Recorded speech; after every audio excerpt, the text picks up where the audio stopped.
Bismillahirrahmanirrahim.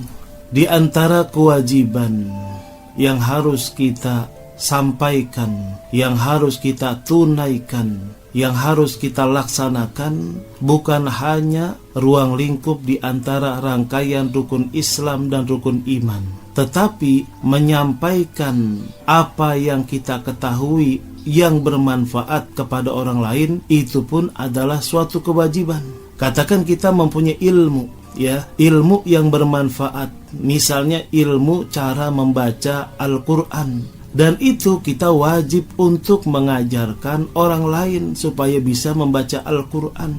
Jangan kita sudah bisa baca Al-Quran dan kita diam 1000 bahasa untuk diri kita sendiri. Itu pun ada konsekuensinya. Bagi kita yang mempunyai kelebihan ilmu, kelebihan ilmu nih, ilmu pengetahuan ataupun ilmu tentang agama, maka kita wajib mengajarkan orang lain. Kita wajib mengajarkan kepada orang lain, khususnya dalam hal ilmu agama, sehingga orang yang tidak tahu menjadi tahu, orang yang jahil menjadi alim. Sebagaimana firman Allah Subhanahu wa taala dalam surah Ibrahim, coba kita buka ayat 52. Ibrahim ayat 52. A'udzu billahi minasyaitonir rajim, yang artinya Al-Qur'an ini hadza balakun linnasi walitunzaru. Al-Qur'an ini adalah penjelasan yang sempurna bagi manusia agar mereka diberi peringatan dengannya dan supaya mereka mengetahui bahwasanya Dia adalah Allah Subhanahu wa taala yang Maha Esa, dan agar orang-orang yang berakal mengambil pelajaran. Dalam hadis Rasulullah SAW pun Rasulullah bersabda dari Abu Hurairah, ada yang mengatakan ini dari Abu Bakrah radhiyallahu anhu. Ini hadisnya sahih, hadis riwayat Imam Bukhari dan Muslim. Liyab atau liyuballigh asy-syahidu al-ghaib, fa inna syahida asa ayyuballigha man huwa aw'alahu minhu. Hendaklah yang hadir menyampaikan kepada yang ghaib atau yang tidak hadir. Semoga yang menyaksikan bisa menyampaikan kepada orang-orang yang lebih paham darinya. Ballighu anni walau ayah. Dalam hadis riwayat Imam Bukhari lainnya, hadis nomor 3461, Rasulullah bersabda, Ballighu anni walau ayah. Sampaikanlah dariku walaupun satu ayat. Sampaikanlah yang bersumber dariku, kata Rasulullah, walaupun satu ayat. Berarti mengajarkan, menyampaikan hal yang benar, apalagi yang keterkaitan dengan syariat ataupun tauhid, itu hukumnya wajib. Misalnya, saya memahami tentang ilmu tauhid, kemudian saya menggunakan buat diri saya sendiri. Orang sih tidak mau tahu dah, mau dia paham atau tidak, itu urusan dia. Nah, prinsip seperti ini salah. Yang harus kita tuturkan adalah apa yang kita berikan terbaik buat orang lain sehingga lebih mengenal Allah Subhanahu wa taala lebih baik pula. Saya memahami ilmu tauhid.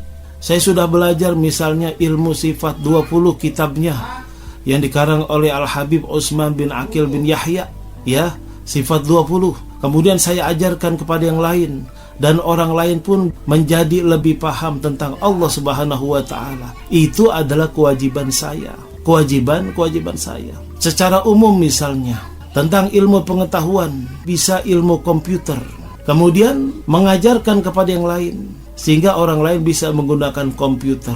Itu pun satu keharusan, meskipun keharusannya itu di bawah daripada keharusan atau kewajiban menyampaikan ilmu agama. Kualitasnya juga berbeda, kualitasnya pun berbeda. Ini konteks hadisnya seperti ini. Man ta'allama ilman summa yu'allimuhu 'allamahullahu ilman ma lam ya'lam. Tuh begitu ya. Siapa yang belajar ilmu, kemudian dia memahami, setelah itu dia mengajarkan orang lain, maka Allah akan memberikannya ilmu laduni, tentang ilmu yang menjadi rahasia Allah Subhanahu wa taala. Jadi ilmu itu diamalkan, bukannya berkurang. Ilmu itu diajarkan, dibagi-bagikan kepada yang lain, bukannya berkurang. Tapi allamahullahu ilman ma lam ya'lam. Allah akan menambahkan ilmu yang lainnya, Jadi ilmu itu tidak berkurang, tapi terus-terus bertambah. Semakin kita mengajarkan orang lain, semakin bertambah ilmu kita. Ini luar biasanya kalau kita mengajarkan ilmu, apalagi ilmu agama. Ada hadis Rasulullah Shallallahu Alaihi Wasallam, hadisnya sahih, ya, bisa dilihat dalam kitab sahih yang dikeluarkan oleh Imam Tirmizi radhiyallahu an. Imam Tirmizi hadis yang ke nomor 2685. Coba kita lihat di situ ya. Rasulullah Shallallahu Alaihi Wasallam dari Abu Hurairah radhiyallahu an, ia berkata, Rasulullah bersabda, "Man da'a ila hudan kana lahu minal ajri mislu ujuri man tabi'ahu la yanqusu dzalika min ujurihim syai'." Siapa yang mengajak kepada hidayah, maka baginya pahala seperti pahala orang-orang yang mengikutinya, tidak mengurangi sedikit pun dari pahalanya. Berarti kalau kita mengajarkan kebaikan kepada orang lain, maka sebanyak orang lain itu mengikuti ajaran kita yang baik, sebanyak itu pula kita mendapatkan kebaikan. Sebanyak itu pula kita mendapatkan pahala. Makanya beruntung ya, beruntung nih bagi kiai-kiai besar yang muridnya banyak. Kemudian beliau mengajar, kemudian murid-muridnya mengamalkan apa yang diajarkan, Masya Allah. Nah begitu juga dengan, mohon maaf ya, katakan notabene-nya dengan artis. Sekarang kan banyak ustadz yang jadi artis ya, ustadz yang jadi artis. Udah urusan dia sama Allah dah. Tapi yang terpenting, jika dia mengajarkan kebaikan, maka kebaikan itu akan berlipat ganda seirama dengan orang-orang yang mengikutinya, orang-orang yang mengamalkannya. Sebanyak itu pula dia mendapatkan kebaikan. Jadi enaknya seperti itu. Apalagi ibu-ibu di rumah nih, suami istri misalnya. Suami mengajarkan kepada istrinya, kemudian istrinya mengajarkan kepada anak-anaknya. Selama anak-anaknya itu mengamalkan apa yang diajarkan ibunya, apa yang diajarkan bapaknya, maka selama itu pula bapak dan ibunya mendapatkan pahala kebaikan yang banyak. Nah, ya, luar biasanya seperti itu. Jadi jangan sia-siakan kesempatan baik. Anak adalah ladang akhirat buat orang tua. Ya, kita ajarkan anak kita. Kata Rasulullah Shallallahu Alaihi Wasallam, "Alimu auladakum." Ajarkanlah anakmu, atau muru auladakum bis-shalah. Perintahkanlah anak-anakmu untuk mengerjakan sholat, dan ajarkan tentang sholat. Selama anak-anak kita sholat, karena ajaran dari kita, karena pendidikan dari kita sebagai orang tua, selama itu pula orang tua mendapatkan kebaikan. Tuh, luar biasanya Islam ya. Jadi kebaikan-kebaikan di dunia ini memang tempat bercocok tanam. Dunia ini sebagai ladang buat menuai nanti di akhirat. Ad-dunya mazra'atul akhirah. Dunia ini tempat bercocok tanamnya kita untuk menuai panen nanti di akhirat. Indah luar biasa jika dunia ini menjadi ladang buat kita ya.